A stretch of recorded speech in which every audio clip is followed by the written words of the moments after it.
मैं doctor Niranjan Nobel medical college Viratnagar में international director के पद पर हूँ। पिछले दिन भी कोरोना के विषय को लेकर के मैं आपके बीच आया था। आज फिर कुछ प्रश्न हमारे लोगों ने पूछना चाहा है, तो देखते हैं क्या पूछते हैं।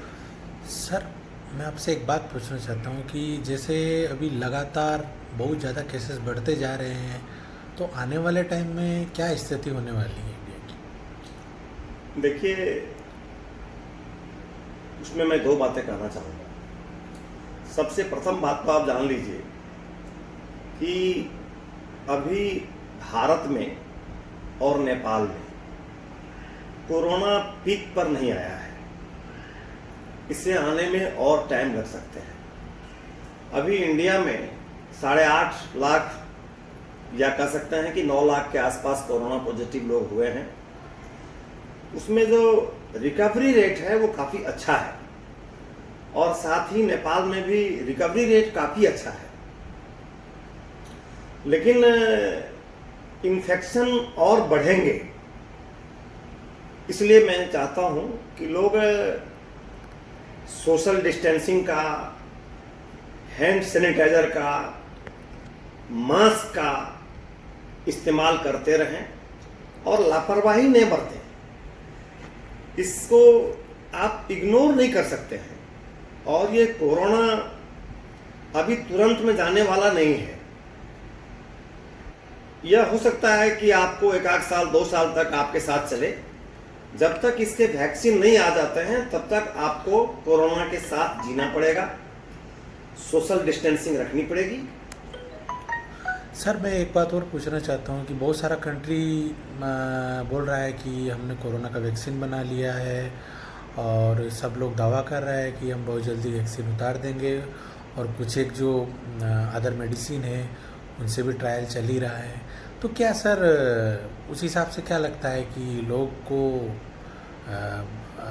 उसके लिए कि लोगों के सामने के लिए वैक्सीन जल्दी से जल्दी उपलब्ध हो पाएगी? देखिए, जहाँ तक वैक्सीन की बात है, तो वैक्सीन एक बहुत बड़ा प्रोसेस होता है। वैक्सीन ओवरनाइट में नहीं बन सकते हैं, और आप देख रहे हैं प्रतिदिन कुछ न कुछ कोरोना के बारे में नई नई चीज़ें, नई नई शोध आ रही है। अलग अलग देश के वैज्ञानिक नई नई बातें कहते हैं, WHO भी नई गाइडलाइन देती है, और भारत में भी 2 बड़े बड़े इंस्टीट्यूट जो हैं वो रिसर्च कर रहे हैं, लगे हुए हैं वैक्सीन के लिए। हम उम्मीद करते हैं वैक्सीन जल्द से जल्द आ जाए, लेकिन हमें लगता है इसमें टाइम लगेगा। लेकिन वैक्सीन जब आएगा तब देखा जाएगा। उसको फिर पहुंचाना भी, सबको उपलब्ध कराना भी इतना आसान प्रोसेस नहीं है, और उसमें टाइम लगेंगे। अब भारत की बात करें तो 137 करोड़ आबादी वहां पर है। सबको आप वैक्सीन तुरंत में नहीं दे सकते हैं, लेकिन लोगों को एक उम्मीद जगी है वैक्सीन से। रह गई बात दवा की, तो अभी तक कोई दवा कारगर नहीं है। सब सिम्टोमेटिक है, कह सकते हैं कि आप एक प्रोफाइलैक्टिक है। आप अंदाजतन दवा दे रहे हैं, किसी का इफेक्ट दिखता है, किसी का नहीं दिखता है, किसी पर दिखता है, किसी पर नहीं दिखता है। तो उस रूमर से बचना चाहिए। अभी जो भी दवाएं बाजार में आ रही हैं, सब दवाएं पहले भी बाजार में थी, उनके कुछ इफेक्ट दिख रहे हैं। हाँ, उन दवाओं के प्रसार होने की वजह से दवाओं का कालाबाजारी शुरू हो गया है, जो नहीं होना चाहिए। जो मुझे सुनने में आया है कि दवाएं लोग ब्लैक मार्केटिंग करके बेच रहे हैं। तो मैं कहूँगा कि उन दवा के पीछे मत भागिए। आप यदि अपना इम्यून सिस्टम को मजबूत कर सकते हैं, आप यदि सही खाना खाते हैं, सही से व्यायाम करते हैं, आपकी जीवन शैली सही है, भौतिक दूरी का पालन करते हैं, भीड़ भाड़ में नहीं जाते हैं, तो मैं समझता हूं कि आपको डरने की बहुत जरूरी नहीं है। आप मास्क पहनिए, सैनिटाइजर का प्रयोग करिए, तो आप डरिए मत। लेकिन आप इसका मतलब ये मत सोच लीजिए कि कोरोना खत्म हो गया है। कोरोना खत्म नहीं हुआ है। कोरोना के साथ आपको जीना पड़ेगा। कोरोना आपका साथी हो चुका है।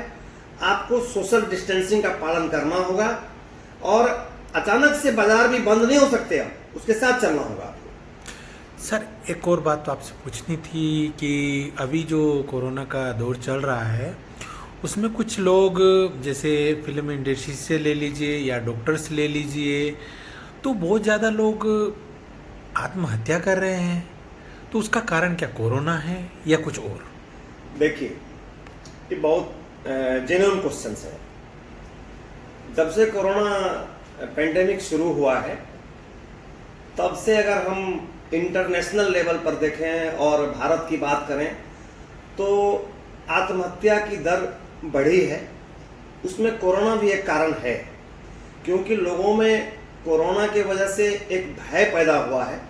लोग डिप्रेशन में चले गए हैं, खास करके जो लोग अकेले रहते हैं किसी फ्लैट में या टाउनशिप एरिया में रह रहे हैं, उनका परिवार उनके साथ में नहीं है, तो उन लोगों में डिप्रेशन एक कारण हो सकता है कोरोना के वजह से, और सुसाइड कर सकते हैं।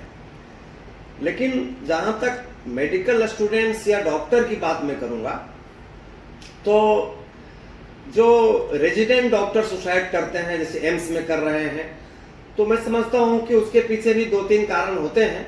खास करके जो रेजिडेंट पे वर्कलोड होता है वो बहुत ज़्यादा होता है।